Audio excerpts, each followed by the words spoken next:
Hello friends, welcome to SSC coaching centre. दोस्तों, आज के वीडियो में हम आपके लिए रीजनिंग के क्वेश्चन लेकर के आए हैं जो कि बहुत इंपॉर्टेंट है और आज तक आपने ऐसा लॉजिक नहीं देखा होगा जो आज के वीडियो में मैं बताने वाला हूं।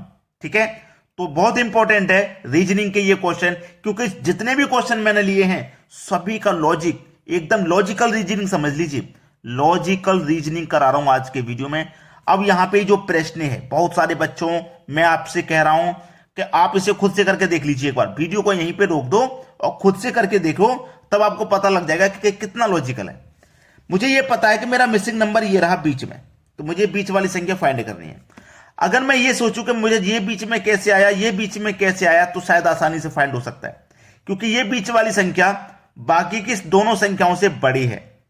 ये बीच वाली संख्या भी बाद की दोनों संख्याओं से बड़ी है, तो ये बीच वाली संख्या भी बाद वाली संख्याओं से बड़ी होगी। ठीक है, अब यहां पे आना क्या चाहिए, पहले तो मैं ये देखूं कि मेरा ये 63 कैसे आया है। तो यानी कि 23 और 34 का कुछ ना कुछ किया होगा जिससे कि मेरा ये 63 आ जाए। अगर मैं दोनों को जोड़ लूंगा तो भी मेरा 63 नहीं बनेगा, दोनों को जोड़ने से नहीं बनेगा। ठीक है, अब मैं यहां पे देखो क्या कर सकता हूं, ध्यान लगाना कि मेरे पास ये 23 है और ये 34 है। अगर इस 23 का अगर मैं 2 गुना करूं तो कितना हो जाएगा, 46। अब 63 के लिए मुझे और कितना जोड़ना है इस 46 में, भाई 23 का मैंने 2 गुना कर लिया, 46 हो गया। 63 बनाने के लिए मुझे और कितना जोड़ना है, 17 जोड़ना है। 7 और 6 13 का 3, कैरी का 1, 4 और 1 5, कैरी का 1 6, यानी कि 17 और जोड़ना था, मेरा 63 ये बन गया। अब 63 बन गया तो ये जो मैंने 17 जोड़ा है, ये दूसरी जो संख्या थी इसका आधा जोड़ा, यानी कि 34 का मैंने आधा करा तो 17 आया।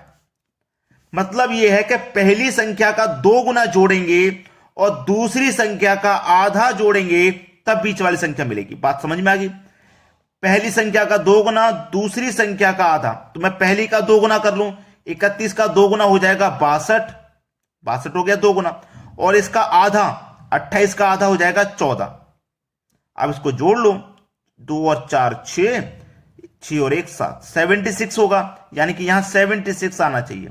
ऑप्शन में है, सी ऑप्शन में है। लेकिन इसको चेक करो पहले, 27 का 2 गुना आप जोड़ोगे तो 54 हो गया, और 18 का आधा जोड़ोगे मतलब 9 हो गया। अब इनको जोड़ना है, 9 और 4 13 का 3, कैरी का 1, 5 और कैरी का 1 जोड़ेंगे 6, यानी कि 63 हो गया, और 63 ही मुझे यहां पे दे रखा है।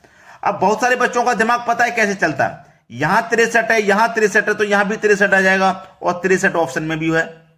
तो बहुत सारे बच्चों का दिमाग ऐसा भी चलता है, लेकिन जब तक कोई लॉजिकल आपके पास दिमाग में तभी करना जब कोई लॉजिक हो, ऐसा तुक्का मत कर देना, तुक्के से हमेशा गलत हो जाता है। अब देखते हैं अगला प्रश्न। अगला प्रश्न है 1 5 29 क्वेश्चन मार्क। बहुत अच्छा सवाल, बेहतरीन क्वेश्चन जिसे कहते हैं, क्योंकि आप यहां देखोगे 1 में 4 जोड़ दोगे 5, अब यहां कितना जोड़ोगे भैया 24, यहां जोड़ा 4, यहां जोड़ा 24, तो आगे कितना जोड़ना है कुछ समझ में नहीं आया, कुछ समझ में नहीं आएगा ऐसे। आप देखो क्या कर सकते हो, यहां पे आपके पास ये जो 1 है ना, अगर मैं 1 की पावर 2 करता हूं तो उसका मान 1 ही रहेगा, 1 ही रहेगा कि नहीं, 1 ही रहेगा, और आपको 1 ही चाहिए। अब मेरे पास 2 लूंगा, 2 की पावर 2 करूंगा तो 4 हो जाएगा, और 5 बनाने के लिए उसमें मैं 1 जोड़ूंगा तो 5 बन जाएगा। अब 2 के बाद 3 ले लेता हूं, 29 है, तो 3 से 29 के पास यानी कि पावर 3 करना पड़ेगा, तो 3 की पावर 3 का मान 27, यहां 1 जोड़ा, यहां 2 जोड़ना पड़ेगा, तब जाके आपका 29 बनेगा। अब देखिएगा, यहां पे पावर 2 है, यहां पे भी 2 है, यहां पे 3 है, ऐसा नहीं हो सकता। यहां पे 2 नहीं, पावर 1 होगी, 1 की पावर 1 का मान 1 ही होगा। यहां पे देखो हमने 1 जोड़ा, यहां पे 2 जोड़ा, यहां पे कुछ नहीं जोड़ा, मतलब यहां पे 0, 0 के बाद 1, 1 के बाद 2, इस तरीके से। यहां पावर 1, पावर 2, पावर 3, अब आ जाएगी पावर 4, तो 4 की पावर 4, और 4 की पावर 4 का मान होता है भाई 256। यहां 1 जोड़ा, यहां 2 जोड़ा, अब जोड़ देंगे 3, तो 256 में 3 जोड़ देंगे, ये हो जाएगा 259। 259 ये रहा बी ऑप्शन में, सवाल यहीं खत्म आ जाएगा। बहुत इंपॉर्टेंट क्वेश्चन है, ऐसा लॉजिक कि आपने पहले कभी ना देखा हो वो लेकर के आया हूं मैं आपके लिए। ठीक है, चलिए अब देखते हैं अगला सवाल। अगला प्रश्न है 24 48 28 क्वेश्चन मार्क। अगर आप सोच रहे हैं कि 24 से 48 बनाने के लिए अगर आप मल्टीप्लाई 2 करोगे, 24 दूनी 48 हो गया, तो यहां पे भी अगर आप मल्टीप्लाई 2 करोगे तो 28 दूनी 56 होना चाहिए। कितना? 56। लेकिन 56 तो ऑप्शन में है नहीं है, तो 56 तो आंसर आ नहीं सकता और मल्टीप्लाई 2 हो नहीं सकता। लॉजिक गलत है। 2 से मल्टीप्लाई करने पर हमको आंसर नहीं मिल रहा, यानी कि कुछ और करना होगा, कुछ और करना होगा। और मैं देखिए क्या सोच सकता हूं कि मेरे पास ये 2 और 4 है, मैं दोनों का क्या कर दूं? अंतर कर देता हूं ना, यानी कि 2 और 4 है, दोनों का मैं अंतर जब कर दूंगा तो 2 मिलेगा। 4 में से 2 घटा देंगे, बड़ी संख्या में से छोटी संख्या को घटा देते हैं, यही अंतर होता है। 2 मिल गया मेरे पास, ठीक है, 2 मिल गया ना। अब इस 2 का मल्टीप्लाई मैं वापस इसी संख्या से कर दूं तो ये संख्या मेरे पास 24 थी, 24 थी ना, 24 थी। तो 2 का मल्टीप्लाई वापस 24 से कर दूं तो 2 का मल्टीप्लाई 24 से कर दूंगा तो कितना हो जाएगा भैया? 2 का मल्टीप्लाई मैं 24 से कर दूंगा तो 48 हो जाएगा। ये है 48 मुझे मिल गया। अब मैं बिल्कुल वही लॉजिक यहां पे लगाता हूं, इन दोनों का मैं क्या करता हूं? अंतर, यानी कि 2 का और 8 का मैं अंतर कर दूंगा तो मेरे पास 6 मिलेगा। और इस 6 का मल्टीप्लाई वापस इस संख्या से कर दूंगा तो ये संख्या मेरे पास कितनी थी? 28 थी, यानी कि 6 का मल्टीप्लाई मैं 28 से कर दूंगा। 6 अट्ठे 48 का 8, कैरी का 4, 6 दूने का 12, 12 में 4 जोड़ देंगे 16, यानी कि 168। क्या मिला? 168 मिला, जो कि पहले ऑप्शन में है। अब यहां पे देखिए तरीका वही है, थोड़ा सा चेंज हो गया है। देखो यहां पे 2 का मल्टीप्लाई आप कितने से कर रहे हैं? 24 से ही कर रहे हैं। जैसे मैंने 2 का मल्टीप्लाई 24 से किया था, 48 आया, वही कर रहे हैं, बस तरीका थोड़ा सा चेंज हो गया। यहां पे हम अंतर करने के बाद जो अंतर आ रहा है उसका कर रहे हैं, ठीक है। चलिए अब देखते हैं अगला सवाल। अगला सवाल है 2 का रिलेशन 5 से है, तो इस 5 का रिलेशन फिर किस संख्या से होगा? अच्छा सवाल है, बेहतरीन। अब बेहतरीन तो है, अगर आप यहां पे इस तरीके से सोच रहे हैं कि 2 में आप 3 को जोड़ दोगे 5 हो जाएगा, बिल्कुल ठीक है। तो आप अगर यहां पे भी 3 को जोड़ोगे तो 5 में 3 जोड़ोगे 8 होना चाहिए, लेकिन 8 ऑप्शन में नहीं है, है कि नहीं? ऐसा तो हो नहीं सकता, ऑप्शन में तो है नहीं।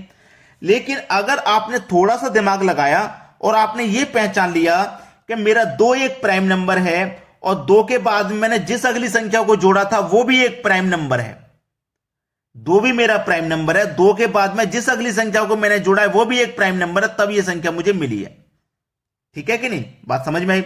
तो 2 के बाद में प्राइम नंबर 3 आता है, तो 3 को जोड़ लिया, मुझे 5 मिल गया। ऐसे ही 5 के बाद में प्राइम नंबर 7 आता है तो मैं 7 को जोड़ लूंगा। 5 प्राइम नंबर है, 5 के बाद में प्राइम नंबर 7 आता तो मैं 7 को जोड़ लूंगा, 5 में 7 को जोड़ लूंगा तो 12 आ जाएगा, यानी कि ये ऑप्शन बिल्कुल सही है, पहला ऑप्शन बिल्कुल सही है। अब यहां पे कोई परेशानी आपको बिल्कुल नहीं होनी चाहिए। चलिए अब देखेंगे अगला सवाल। अगला प्रश्न है यहां पे GAHIBJKCLMDN, यहां पे क्या आएगा? देखिएगा, सबसे पहला तरीका है इनको करने का कि आप सबको नंबरिंग कर लो। जैसे मैं जी को देखूं 7 पे आता है, ए 1 पे आता है, एच 8 पे आता है, आई आपका 9 पे आता है, बी 2 पे और जे आपका 10 पे आता है, के आपका 11 पे आएगा, सी 3 पे आएगा और एल आपका 12 पे आएगा, एम 13 पे आएगा, डी 4 पे, एन 14 पे आएगा। देखना, अब मैं पहली संख्या का रिलेशन पहली से नहीं बनाऊंगा, पहले लास्ट वाली का बनाऊंगा। क्यों बनाऊंगा लास्ट वाली का, मैं आपको इस बात का भी बताऊंगा। लास्ट वाली का लास्ट है, जैसे 8 से 10 हो गया, यानी कि 2 जोड़ा, 10 से 12 हो गया, यहां पे भी 2 जोड़ा, 12 से 14 हो गया, यहां पे भी 2 जोड़ा, तो 14 में भी 2 जोड़ेंगे तो 16 हो जाएगा। और 16 नंबर पे क्या आता है आपका पी, यानी कि लास्ट वाली संख्या आपकी पी हो जाएगी। अब ऑप्शन में देखिए किसके लास्ट में पी है, मुझे एक ही ऑप्शन नजर आ रहा है, इसके लास्ट में पी है, मतलब यही सही हो जाएगा।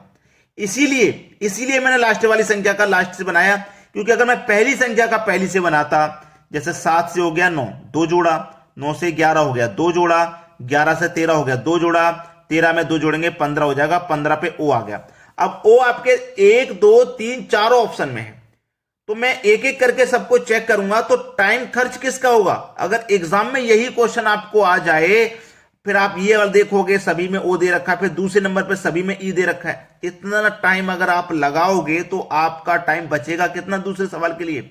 इसीलिए लास्ट वाली का लास्ट से बनाओ ना। आप देखोगे कि लास्ट में सभी का अल्फाबेट अलग अलग है, तो लास्ट वाले का बनाओ, लास्ट वाले से एक बार में पता लग जाएगा, 3 बार नहीं करना पड़ेगा आपको, फिर एक बार में पता लग जाएगा आपका आंसर क्या है।